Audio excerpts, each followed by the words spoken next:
एक दिवसीय कार्यकर्ता सम्मेलन के जरिए बसपा ने भरी चुनावी हुंकार। जी हां, खबर प्रतापगढ़ से है, जहां कार्यकर्ता सम्मेलन के दौरान सदर विधानसभा प्रत्याशी की बसपा सुप्रीमो के निर्देश पर हुई घोषणा।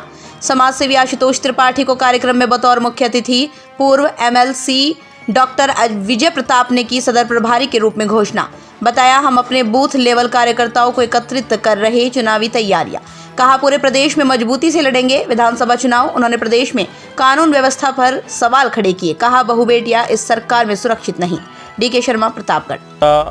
आप सबको मालूम है, लगभग मीडिया के साथ ही वाकिफ़ हैं कि इधर बहुजन समाज पार्टी की राष्ट्रीय अध्यक्ष बहन कुमारी मायावती के निर्देश पर प्रदेश की सभी विधानसभाओं में कार्यकर्ता सम्मेलन चल रहा है। जो हमारा बूथ सेक्टर का संगठन है, विधानसभा का संगठन है, इसको आगे करना क्या है, क्योंकि सन्निकट चुनाव है। चुनाव में उनकी क्या जिम्मेदारियां होंगी, हम लोग लगातार विधानसभा पर बैठक करके अपने पदाधिकारियों को बताने का काम कर रहे हैं। इसी क्रम में आज प्रतापगढ़ सदर विधानसभा में ये कार्यक्रम हो रहा है और आज इस कार्यक्रम के माध्यम से बहन जी का निर्देश जो हमें प्राप्त हुआ है, इस विधानसभा से हमारे भाई आशुतोष त्रिपाठी जी को प्रभारी घोषित किया जाता है।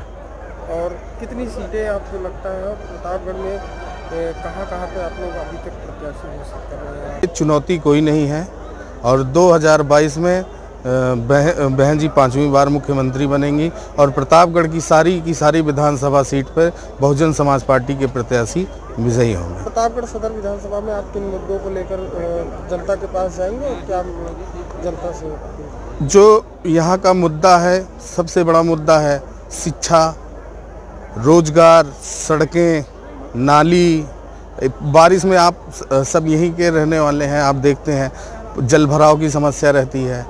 सड़कों में इतने गड्ढे हैं कि आप गाड़ियों से चलना मुश्किल हो गया, लोग गिर पड़ते हैं, एक्सीडेंट हो जाता है। ये बहुत सारे मुद्दे हैं। गड्ढा मुक्त सरकार की बात की थी भाजपा वालों ने और कहीं कुछ भी धरातल पे कोई कार्य नहीं हुआ है। इसी मुद्दों को लेकर जी, और बहन जी के विकास के कार्यों को और उनके विचारों को आगे बढ़ाते हुए 5वीं बार उन्हें मुख्यमंत्री बनाएंगे। दूसरी विधानसभा में आज घोषणा हुई है, बाकी की विधानसभाएं शीघ्र हम घोषित करेंगे। 2022 में कितनी सीटें बसपा जीतने की? आने वाली 22 में जिस तरह से प्रदेश के कोने कोने से आवाज़ आ रही है, इसलिए कि लोगों ने समाजवादी पार्टी की सरकार को देखा, वर्तमान में बीजेपी की सरकार को देख रहे हैं। ऐसी सूरत में लोग 2007 से 12 जो बहुजन समाज पार्टी की सरकार चली थी, कानून द्वारा कानून का राज, सर्वजन हिताय सर्वजन सुखाय के आधार पर जो सरकार चली थी, मैं समझ रहा हूँ आज पूरे प्रदेश का आवाम उस सरकार को याद कर रहा है। और आने वाली 22 में मुझे भरोसा है, जिस तरह से आवाज़ आ रही है कि आने वाली 22 में हम लोग पुनः मिलजुल करके भाईचारा बना करके बहुजन समाज पार्टी की पूर्व बहुमत की सरकार बनाएंगे और बहन कुमारी मायावती जी को 5वीं बार प्रदेश का मुख्यमंत्री बनाने का काम करेंगे। 2022 में किन मुद्दों पर आपकी पार्टी लग रही है? मुद्दे तमाम है, जो 7 से 12 या 4 बार जो बहन जी ने सरकार चलाई है, चाहे विकास की बात हो, कानून द्वारा कानून के राज की बात हो, भाईचारे की बात हो, प्रदेश के सर्वांगीण विकास की बात हो, हमारे वही इश्यूज़ हैं, हमारे वही मुद्दे हैं।